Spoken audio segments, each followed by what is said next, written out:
Hello hi everyone, this is Neha Saini in front of you. तो यहाँ पे हम स्टार्ट करने वाले हैं थर्मोडायनेमिक्स। इस वीडियो में हम लोग सबसे पहले थर्मोडायनेमिक्स का जो इंट्रोडक्शन है उसके बारे में जानेंगे कि थर्मोडायनेमिक्स क्या होता है। जो थर्मोडायनेमिक्स है वो किस किस वेरिएबल्स पे, किस किस क्वांटिटी पे काम करता है। हम यहाँ पे थर्मल प्रॉपर्टीज के बारे में जानेंगे कि एक्चुअल में जो थर्मल होता है वो किस किस चीजों से, किन किन प्रॉपर्टीज से रिलेट करता है। ये जो हम टॉपिक पढ़ने वाले हैं, जो सिलेबस हम स्टार्ट करने वाले हैं आज से, ये आपके लिए बहुत ज्यादा इंपॉर्टेंट होने वाला है क्योंकि यहाँ से भरमार क्वेश्चन देखने को मिलते हैं। अगर आप इन टॉपिक्स को, इन अच्छे से कॉन्सेप्ट को समझ लेते हैं तो यहाँ से आने वाले कंसेप्चुअल क्वेश्चंस को भी आप इजीली कर पाएंगे। पहले ही आपको बता दूं, ये पूरी तरह से जो कंसेप्चुअल क्वेश्चन होते हैं वहां से आता है या फिर यहाँ से डेफिनेशन पूछी जाती है। तो आपको यहाँ पे एक्यूरेट एक एक वर्ड अच्छे से आना चाहिए, तभी आप किसी भी टॉपिक के क्वेश्चन को सोल्व कर पाएंगे। अगर आपको कहीं पे भी न्यूमेरिकल्स दिए जाएं तो आप उन न्यूमेरिकल्स को भी सोल्व कर पाएंगे। एक बात मैं आपको यहाँ पे बता दूं कि थर्मोडायनेमिक्स जो हम पढ़ते हैं एक्चुअल में वो हमारी गैसेस पे डिपेंडेंट होता है। जितने भी मैं आपको एग्जाम्पल दूंगी, कॉन्सेप्ट में जितने भी एग्जाम्पल्स आएंगे वो सभी एग्जाम्पल्स हमारे गैसेस से रिलेटेड होंगे। तो यहाँ पे कहीं ना कहीं हम लोग गैसेस के बारे में ही जानना शुरू करेंगे। जैसे कि हमने किया भी था, हमने सबसे पहले सॉलिड के बारे में जाना था, देन उसके बाद हम फ्लूइड पे आए थे। लेकिन फ्लूइड में हमारी दोनों चीजें इंक्लूड होती हैं, उसमें लिक्विड भी आता है और उसमें गैस भी आता है। लेकिन हम यहाँ पे टोटली एकदम जो यूनिक वे में है सिर्फ और सिर्फ गैसेस के बारे में जानेंगे। तो चलिए सबसे पहले हम शुरू करते हैं हमारा thermodynamics. Without any waste of time आपको बताती हूँ कि एक्चुअल में थर्मोडायनेमिक्स होता क्या है और इससे हम क्या कर सकते हैं, क्यों हमें इसको अलग से डिफरेंट तरीके से पढ़ना जरूरी है। इनकी सभी टर्म्स को जानना, स्टेट को जानना, सिस्टम को जानना, वेरिएबल्स को जानना जरूरी है। ये जितने भी मैंने अभी अभी नाम लिए हैं, स्टेट, सिस्टम, इक्वेशन, वेरिएबल्स, ये सभी टर्म्स मैं आपको डिटेल में वन बाय वन करके स्टार्टिंग में ही बताऊंगी, क्योंकि थर्मोडायनेमिक्स में आगे तक आपको इन्हीं टर्म्स के ऊपर वर्क करना है। तो आइए चलिए स्टार्ट करते हैं हमारा चैप्टर, दैट इज थर्मोडायनेमिक्स। तो भाई थर्मोडायनेमिक को समझने से पहले आपको इसको वर्ड को थोड़ा सा डिटेल में जानना होगा। वर्ड मतलब जो ये मैंने यहाँ पे लिखा है थर्मोडायनेमिक्स, तो इस बात को आप यहाँ पे समझिए सबसे पहले कि जो थर्मो होता है, थर्म, ये जो वर्ड है आपका, it is related to heat. ये हीट से रिलेटेड होता है और हीट के बारे में हम सब लोग बहुत अच्छे से डिटेल में हीट एंड टेम्परेचर वाले चैप्टर में जान चुके हैं कि जो हीट होती है वो क्या होती है। It is the form of energy which convert into another form of energy. किसी भी दूसरी फॉर्म में वो किसी भी चीज में क्या हो सकती है, कन्वर्ट हो सकती है। ये चीज हम जान चुके हैं। तो यहाँ पे जो थर्मोडायनेमिक्स है उसके थर्मो का जो वर्ड है थर्म, उसका मतलब होता है हीट। और जो वर्ड हमारा है डायनामिक, ये वर्ड जो आप देख रहे हैं डायनामिक, इसका टोटली मीनिंग होता है मोशन। इसका क्या मतलब होता है बच्चों, दैट इज मोशन।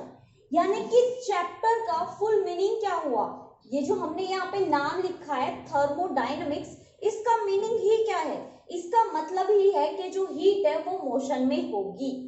यानी कि हम लोग सीखने वाले हैं कि जो हीट है, जो थर्म है, वो आपकी one form to another form क्या होने वाली है, एक्सचेंज होने वाली है, ट्रांसफर होने वाली है। अगर आपको याद हो तो हमने पढ़ा था कि जो एनर्जी होती है उसको ना तो आप क्रिएट कर सकते हैं ना ही डिस्ट्रॉय कर सकते हैं। सिर्फ क्या कर सकते हैं, एक फॉर्म से दूसरे फॉर्म या फिर एक बॉडी से दूसरी बॉडी में क्या किया जा सकता है, उसको ट्रांसफर किया जा सकता है। कुछ ऐसा ही हमारा थर्मल का होगा कि थर्मल में हम हीट के बारे में जानेंगे, ये हमारे समझ में आ गया।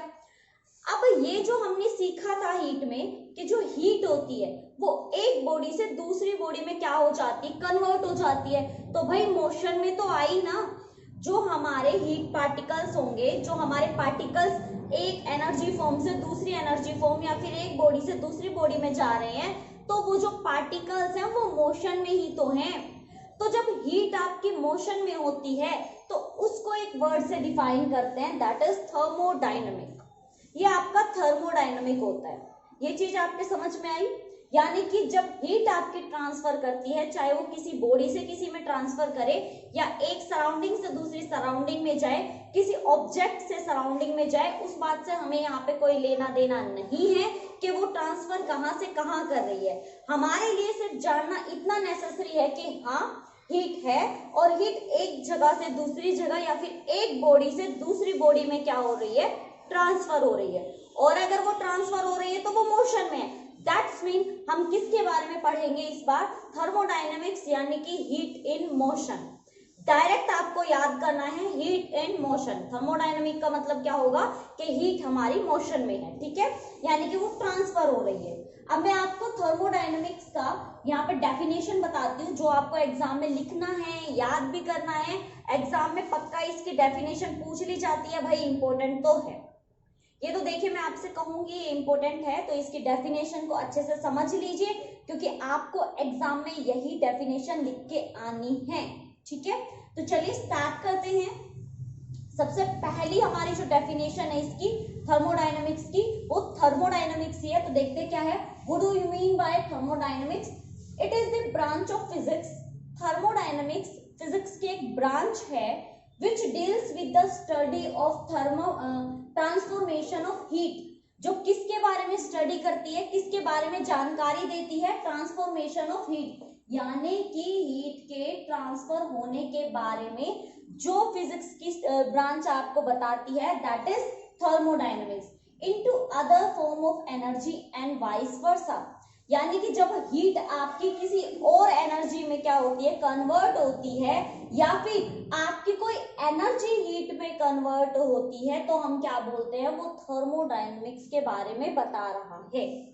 यानी कि हीट का किसी भी दूसरी एनर्जी में कन्वर्ट होना या एनर्जी का किसी भी हीट में कन्वर्ट होना, दैट इज कॉल्ड थर्मोडायनेमिक्स। इसको थोड़ा सा एक जनरल अपना जो एवरीडे लाइफ का एग्जांपल है उसको लेके चलते हैं। देखिए समझिए इस चीज को। हमने क्या किया, हमने किया कि हमें अभी यहाँ पे ना चाय तैयार करनी है, हमें चाय बनानी है, ठीक है। तो हमने क्या किया, हमने एक बर्तन में पानी डाला, चाय की पत्ती, जो जो भी हमारे इंग्रेडिएंट्स थे जो चाय बनाने के लिए जरूरी हैं, वो सब कुछ हमने अपने बर्तन में डाल दिया। लेकिन हमने गैस ऑन नहीं की, तो बताइए क्या चाय बनेगी? आप कहेंगे नहीं, चाय बनाने के लिए गैस तो नेसेसरी है, फायर तो हमें चाहिए। तो चलिए हमने गैस को ऑन कर दिया। अब आप क्या नोटिस करते हैं, आप देखते हैं कि जो हीट हमने प्रोवाइड की है, वो हीट आपकी जो जो भी हमने इंग्रेडिएंट्स लिए हैं उनको एनर्जी प्रोवाइड करने में यूज हो रही है। यानी कि जो हीट है वो एनर्जी प्रोवाइड करा रही है हमारे इंग्रेडिएंट्स को, जो क्या करते हैं फिर एनर्जी लेते हैं, अपनी एक्टिविटी शो करते हैं, और क्या होता है, हमारी टी रेडी हो जाती है। सेम ऐसा ही कुछ जो ये सिस्टम हुआ है, ट्रांसफर हुआ है, आपने हीट दी और वो एनर्जी में कन्वर्ट हो गई, है ना। फिर अगर आप उसी कप ऑफ टी को किसी भी सराउंडिंग, किसी भी सरफेस पे रखते हैं, तो उसमें से हीट निकलने लग जाती है, निकलती है, और वो हीट आपकी एक जो उस टी है उसे कहाँ चली जाती है, सराउंडिंग में चली जाती है, हमारे एनवायरमेंट में चली जाती है। यानी कि एनर्जी जो है वो टिकती नहीं है, वो क्या कर सकती है, वो ट्रांसफर कर सकती है एक जगह से दूसरी जगह में। और जब ये मोशन में होती है तो उसके मोशन में आना ही, उसके मोशन के बारे में डील करना ही क्या कहलाता है, हमारा थर्मोडायनेमिक्स। तो सिंपली आप क्या याद रख सकते हैं कि थर्मोडायनेमिक्स क्या होता है। थर्मोडायनेमिक्स ब्रांच है हमारी फिजिक्स की, जिसमें हम सीखते हैं कि जो एनर्जी है या जो हीट है वो एनर्जी में कैसे कन्वर्ट हो सकती है, और जो एनर्जी है वो हीट में कैसे कन्वर्ट हो सकती है। दोनों में ही हम मॉलिक्यूल्स और एटम के ट्रांसफर होने के बारे में बात करते हैं, मोशन के बारे में बात करते हैं, और एग्जैक्टली जो हमारा मोटिव है यहाँ पे वो हीट और एनर्जी के मोशन के बारे में देखना ही है। यानी कि किस तरह से मोशन में आते हैं, इनके ऊपर कौन कौन से वेरिएबल्स काम करते हैं, कैसे हम इनके मोशन को रोक सकते हैं। जैसे बताती हूँ सॉरी, मुझे एक बात बताइए आप, हमने देखा कि जब हमने एक कप में चाय को रखा तो कप में से जो हीट थी वो बाहर निकल जाती है सराउंडिंग में, ये हम लोग डेली लाइफ में देखते हैं, देखा ना हमने। लेकिन इसको कैसे रोका जा सकता है, इस हीट के मोशन को कैसे रोके, ये हमारा मेन मोटिव है थर्मोडायनेमिक्स को पढ़ने का।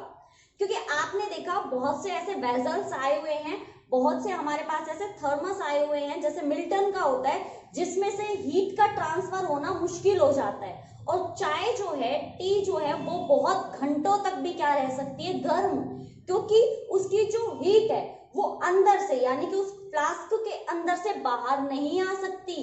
दैट्स मीन हमने उसके ऊपर थर्मोडायनामिक्स की कुछ प्रॉपर्टीज को अप्लाई किया और देखा ये अप्लाई करने से हमारा जो हीट का मोशन है वो क्या हो गया, स्टॉप हो गया। यानी कि थर्मोडायनामिक्स के बारे में सिर्फ ये इसलिए जानना जरूरी नहीं है कि ये आपके सिलेबस में आएगा, आपको एग्जाम में क्वेश्चंस के आंसर देने हैं, नहीं, हमें इससे सीखना है कि ये हमारी एवरीडे लाइफ में कैसे काम आएगा।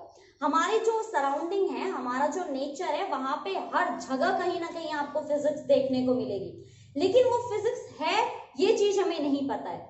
अपनी एवरीडे लाइफ में हम बहुत से ऐसे काम देखते हैं, बहुत से ऐसी चीजें करते हैं, वर्क करते हैं, जिनमें कहीं ना कहीं कैसे ना कैसे फिजिक्स अप्लाई हो रही है, बट हमें नहीं पता।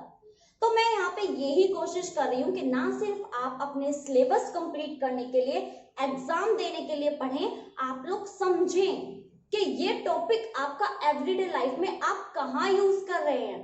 तो थर्मोडायनेमिक्स आप यूज कर रहे हैं हीट के मोशन को जानने के लिए कि हीट कैसे ट्रांसफर होता है एक एनर्जी से दूसरी एनर्जी में, या फिर एक बॉडी से दूसरी बॉडी में, या फिर उसके मोशन को आप चाहते हो मोशन हो ही ना, हीट ट्रांसफर ही ना हो, तो क्या करें, तो क्या किया जा सकता है, यही टर्म्स हम सीखने वाले हैं।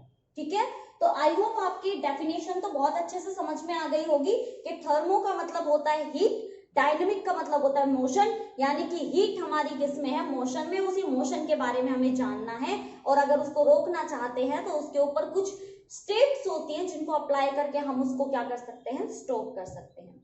तो आइए चलिए इसके कुछ टर्म्स के बारे में सीखते हैं, क्योंकि ये हमारे लिए नेसेसरी होने वाली है। ये टर्म्स का यूज करके ही हम थर्मोडायनेमिक्स की और बातों को जानेंगे, जो कि हमारे लिए बहुत जरूरी है।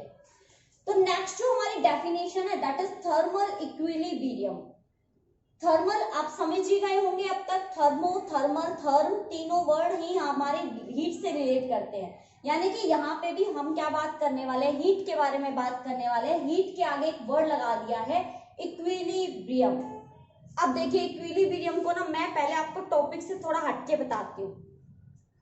इक्विलिब्रियम वो स्टेट होती है जहां पे जिस भी चीज पे आप इक्विलिब्रियम देखना चाह रहे हैं वो एकदम रिलैक्स रेस्ट पोजीशन में आ जाए।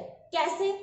फॉर एग्जांपल आपने क्या किया, कोई पानी या फिर बाल्टी में पानी था, आपने बाल्टी का पानी अगर आप देखते हो बिल्कुल शांत है, बिल्कुल शांत, उसके एक भी पार्टिकल मोशन में नहीं है, पानी एकदम शांत है, लेकिन आपने क्या किया, उसमें अपने हाथ को क्या कर दिया, आपने हिला दिया उसको। तो अब आप देखेंगे कि वो पानी जो है, पानी के मॉलिक्यूल्स जो है वो हिलने लग गए, पानी मोशन में आ चुका है, वो उसी बाल्टी में ऊपर नीचे इधर उधर हो रहा है। कुछ अभी वो इक्विलिब्रियम स्टेट में नहीं है, क्योंकि सारे के सारे मॉलिक्यूल्स क्या कर रहे हैं, मोशन में है। तो अब क्या करना चाहिए, तो अब आप एक काम कर सकते हैं, आप वेट कीजिए और देखिए कि वो पानी दोबारा से उसी रेस्ट पोजीशन में आ जाता है जिसमें वो पहले था। अब जब वो रेस्ट पोजीशन में आएगा तो आप कह सकते हैं वो इक्विलिब्रियम में है। हमारे ये समझ में आ गया है कि थर्मल क्या होता है और इक्विलिब्रियम क्या होता है। बट अगर इन दोनों को एक साथ में बात करें कि थर्मल इक्विलिब्रियम क्या होता है, तो इसको जानना, इसको समझना कुछ ज्यादा मुश्किल नहीं है। आइए समझते हैं थर्मल इक्विलिब्रियम को उसकी डेफिनेशन से। तो थर्मल इक्विलिब्रियम क्या होता है, एक thermodynamical system set to be thermodynamical equilibrium when, ये कब इक्विलिब्रियम में होगा, व्हेन मैक्रोस्कोपिक वेरिएबल। अब ये मैक्रोस्कोपिक क्या होता है, देखिए जब हम किसी भी सिस्टम के बारे में बात करते हैं, मान लीजिए कि हमने पानी के बारे में बात की या हमने कोई भी सिस्टम ले लिया, उसके अंदर बहुत छोटे छोटे मॉलिक्यूल्स होते हैं, एटम्स होते हैं। वो जो एटम और मॉलिक्यूल्स होते हैं वो अलग अलग सिस्टम पे अलग अलग वेरिएबल्स पे काम करते हैं। वो हमारे मैक्रो, जो हम मैक्रो बोलते हैं ना, मैक्रोस्कोपिक, जो हमें दिखाई देते हैं। माइक्रो और मैक्रो दो तरह के होते हैं। माइक्रो वो होते हैं जो हमें दिखाई नहीं देते हैं, मैक्रो वो होते हैं जो आप देख सकते हैं और जिनका कोई ना कोई इफेक्ट जब होता है तो वो हमें शो होता है। तो यहाँ पे हम बात कर रहे हैं मैक्रोस्कोपिक वेरिएबल्स की। मैक्रोस्कोपिक वो जिनके इफेक्ट आपको देखने को मिलेंगे और वो क्या होते हैं, जैसे प्रेशर, जब आप किसी भी ऑब्जेक्ट पे, सिस्टम पे प्रेशर अप्लाई करते हैं तो वो प्रेशर आप देख सकते हैं, फील कर सकते हैं। सेम एज टेम्परेचर, आपको पता है अगर आप पानी के ऊपर टेम्परेचर लगाते हैं, यानी कि अगर फायर देते हैं पानी को, तो वो क्या होने लग जाता है, बॉईल होने लग जाता है, उसके वेपर्स बनने लग जाते हैं, यानी कि उसका इफेक्ट आप देख पा रहे हैं इजीली। तो ऐसे ही आपकी वॉल्यूम एंड मास, ये सब हमारे क्या होते हैं, ये होते हैं हमारे macroscopic variables that characterize this system do not change with time. यानी कि आपका थर्मल इक्विलिब्रियम क्या होता है, जब कोई भी सिस्टम अपने मैक्रोस्कोपिक वेरिएबल्स को चेंज करना बंद कर देता है टाइम के साथ। फॉर एग्जाम्पल पानी है, जैसे मैंने अभी अभी आपको एग्जाम्पल दिया, वाटर है, वो रेस्ट पोजीशन में है, वो टाइम के साथ चेंज नहीं हो रहा। कब तक, जब तक आप उसके ऊपर ना कोई प्रेशर लगाएं। प्रेशर क्या होता है, फोर्स अपॉन एरिया, यानी कि आप उस पानी पे फोर्स अप्लाई कर रहे हैं, यानी कि ना आप प्रेशर अप्लाई कर रहे हैं, कोई आप वॉल्यूम चेंज कर रहे हैं, मास चेंज कर रहे हैं, ऐसा कुछ अगर हो रहा है, टाइम के साथ कुछ भी चेंजमेंट नहीं हो रहा है, कोई भी वेरिएबल चेंज नहीं हो रहा है, इसका मतलब जो आपका सिस्टम है वो थर्मल इक्विलिब्रियम में है। यानी कि अगर ये सिस्टम जो है आपका ये अप्लाई नहीं हुआ है, कोई भी चेंजमेंट नहीं आया है, सिस्टम जैसे था वैसे ही है, इसका मतलब वो थर्मल इक्विलिब्रियम में है। इक्विलिब्रियम का मतलब ही यही होता है कि वो एकदम रेस्ट पोजीशन में है। मैं इसका कोई आपको अदर एग्जांपल देती हूँ ताकि आपको समझने में आसानी हो, आप एक्चुअल में समझ पाए कि हो क्या रहा है। मान लीजिए कि हमारे पास कोई भी एक कंटेनर है, मैंने यहाँ पे एक कंटेनर ले लिया है, इस कंटेनर में मैंने बीच में एक बॉल लगा दी है। ये जो बॉल है मेरी, ये बॉल है एडियाबैटिक बॉल। अब ये एडियाबैटिक बॉल क्या होती है, देखिए एडियाबैटिक बॉल वो होती है जिसके दोनों तरफ जब आप कोई भी सिस्टम रखेंगे तो वो आपस में मिल नहीं पाएंगे।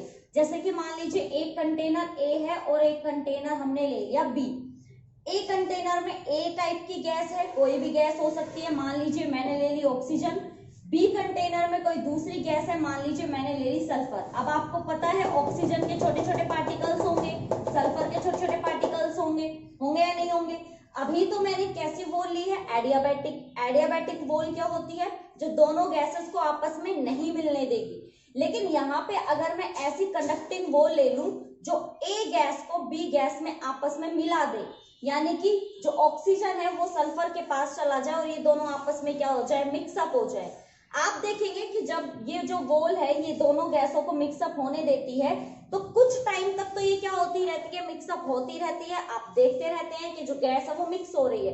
लेकिन एक टाइम ऐसा आता है कि ना तो ये गैस इधर जाएगी ना ये गैस इधर आएगी, दोनों तरफ क्या हो जाएगा, इक्विलिब्रियम आ जाएगा, कोई कहीं नहीं जाएंगे, मॉलिक्यूल एकदम क्या हो जाएंगे, सेट हो जाएंगे, कोई भी चेंजमेंट नहीं आएगा टाइम के साथ साथ। तो ये होता है इक्विलिब्रियम। जैसे मैंने आपको एक बार एक एग्जांपल दिया था, अगर आपको याद हो तो, जैसे कि जब विंटर का हमारे पास सीजन आता है तो हम लोग गर्म पानी से नहाना शुरू कर देते हैं। तो उसमें हम लोग क्या करते हैं, एक बाल्टी में हमारे पास गर्म पानी होता है। अब वो पानी इतना गर्म होता है कि उससे नहाना बड़ा मुश्किल होता है। तो हम क्या करते हैं, हम मिलाना शुरू करते हैं उसमें ठंडा पानी। कब तक उस ठंडे पानी को मिलाते रहते हैं, जब तक वो जो ठंडा पानी है और जो हमारा गर्म पानी है दोनों एक ऐसे स्टेट में ना आ जाए जब हमें जो हमारा जो बॉडी टेम्परेचर है वो उसको सहन कर सके, हमारी बॉडी उसको सहन कर सके। यानी कि एक स्टेट ऐसी आएगी कि दोनों पानी जो है हॉट एंड कोल्ड आपस में क्या हो जाएंगे, कोलैबोरेट करना शुरू कर देंगे। तो वो स्टेट आपकी कौन सी हो जाती है, इक्विलिब्रियम स्टेट हो जाती है।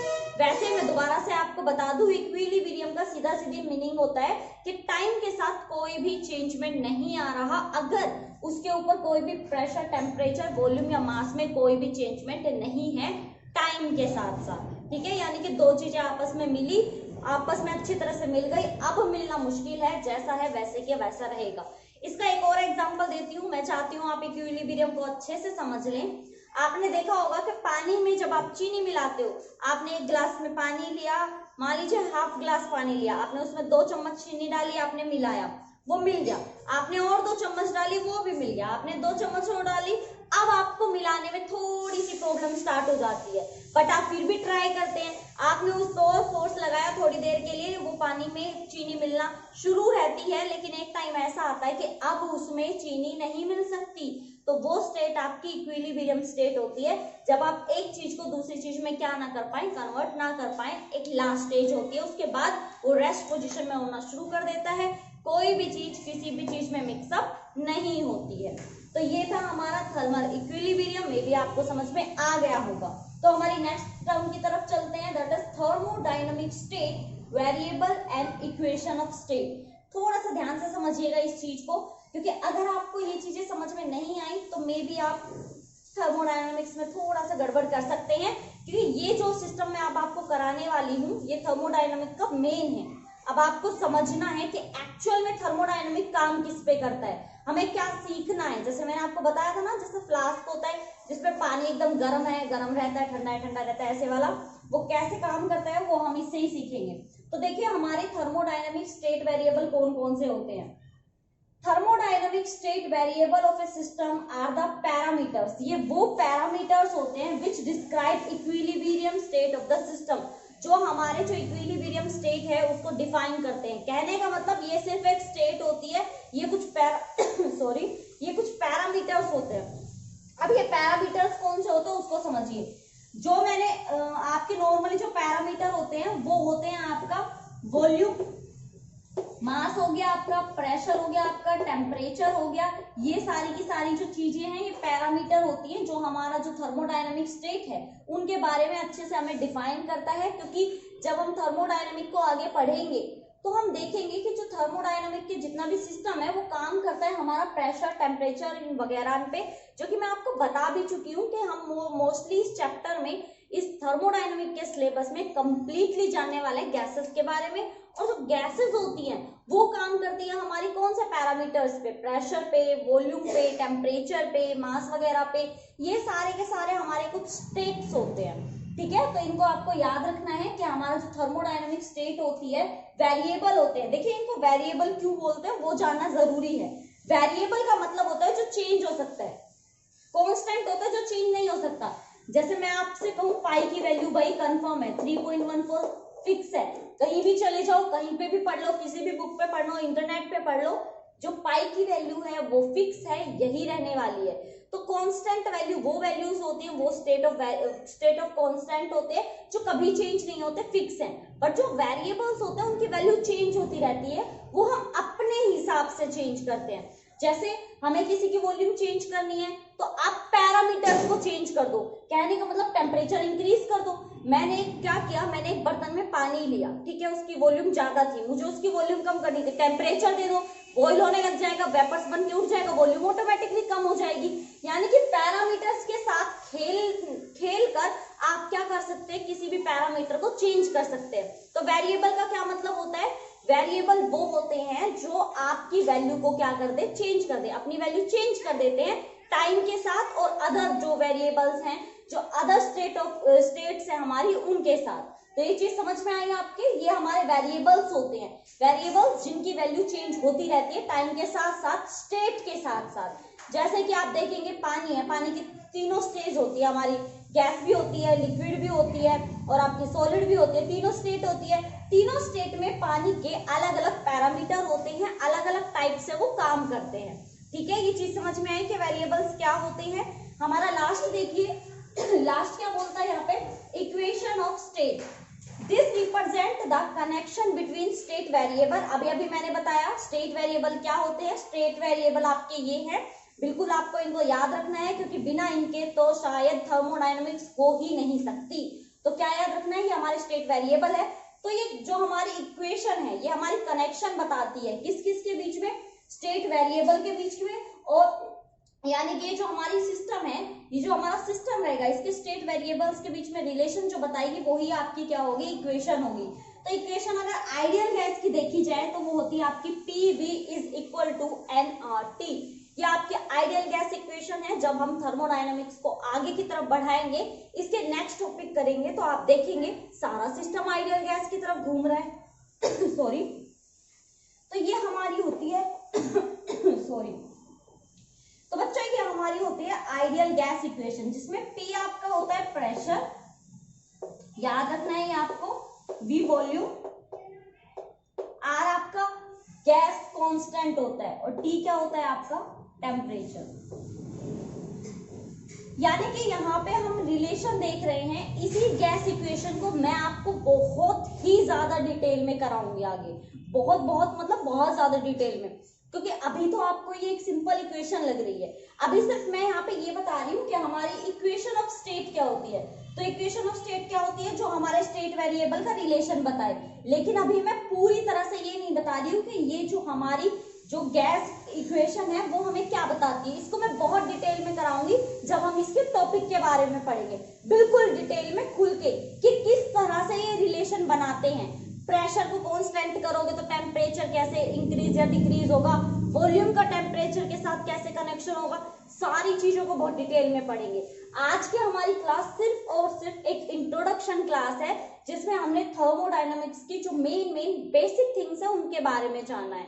आई होप आपके सारा का सारा बहुत अच्छे से समझ में आ गया होगा। आप इनको नोट डाउन कर लीजिएगा, क्योंकि इसमें से कोई भी डेफिनेशन आपसे मे बी 1 मार्क्स 2 मार्क्स में पूछी जा सकती है विद एग्जाम्पल। थर्मोडायनेमिक्स में आपको एग्जाम्पल्स ही देने हैं एक्चुअल में, इसीलिए मैं चाहती हूं कि आप एग्जाम्पल्स भी साथ साथ याद रखें, क्योंकि इसमें डेफिनेशन पूछी जाएगी और डेफिनेशन विदाउट एग्जाम्पल तो समझ में आएगी नहीं। मान लीजिए मैं आपसे पूछूं what do you mean by equation of state, तो आप लिख देंगे this represent the connection between state variables. लेकिन क्या, कौन सी इक्वेशन, कैसा स्टेट वेरिएबल, तो आपको बताना तो होगा ना कि हमारी अगर आइडियल गैस इक्वेशन है तो हमारी इक्वेशन ये होगी। तो भाई ये चीजें तो देखो आपको सीखनी ही पड़ेगी, छोटी छोटी कुछ चीजें, कुछ एग्जाम्पल्स ये आपको याद करने हैं। इसीलिए मैं आपसे हमेशा कहती हूँ कि भाई नोटबुक लेके बैठो, अपने पेन लेके बैठो, जो जो एग्जाम्पल्स मैं साथ साथ बोल रही हूँ उनको लिखते जाओ। क्योंकि यहाँ पे देखो मेरे पास इतना स्पेस नहीं है कि मैं एग्जाम्पल भी लिख दूं, मैं चाहती हूँ मैं सारी चीजें एक साथ लिख दूं, फिर आपको एक्सप्लेन अच्छे से करूं। एक्सप्लेन करने में टाइम ज्यादा लगाऊं बजाय लिखने में, लेकिन मैं पहले ही लेती हूँ। इसलिए प्लीज अपनी नोटबुक पेन लेके बैठा करो, ताकि जब मैं एग्जाम्पल दूं वो एग्जाम्पल आप साथ साथ लिख पाओ, आपको कहीं पे भी कोई कंफ्यूजन ना हो। जब एग्जाम में आपको एग्जाम्पल लिखने हो तो फटाक से याद आए कि मैम ने ये एग्जाम्पल बताया, तो चलो ये एग्जाम्पल लिखते हैं, ठीक है। तो फटाक से ये नोट डाउन कर लो, नोट्स बना लो, प्रिपेयर कर लो, तैयार हो जाओ बिल्कुल अच्छे से। कल से हम अपनी वीडियोस को बहुत अच्छे से नीट एंड क्लीन थर्मोडायनेमिक्स के नोट्स भी बनाएंगे, समझेंगे भी, एग्जांपल्स भी देखेंगे अपनी एवरीडे लाइफ में उसको कैसे इंप्लीमेंट कर सकते हैं। तो चलिए मिलेंगे आपसे नेक्स्ट वीडियो में, तब तक आपका एक ही काम रहेगा, अपने नोट्स बनाइए और हाँ वीडियो को लाइक कीजिए, शेयर कीजिए, सब्सक्राइब कीजिए चैनल को। फिर उसके बाद अपना सिलेबस कंटिन्यू करेंगे। तब तक के लिए टेक केयर, बाय बाय।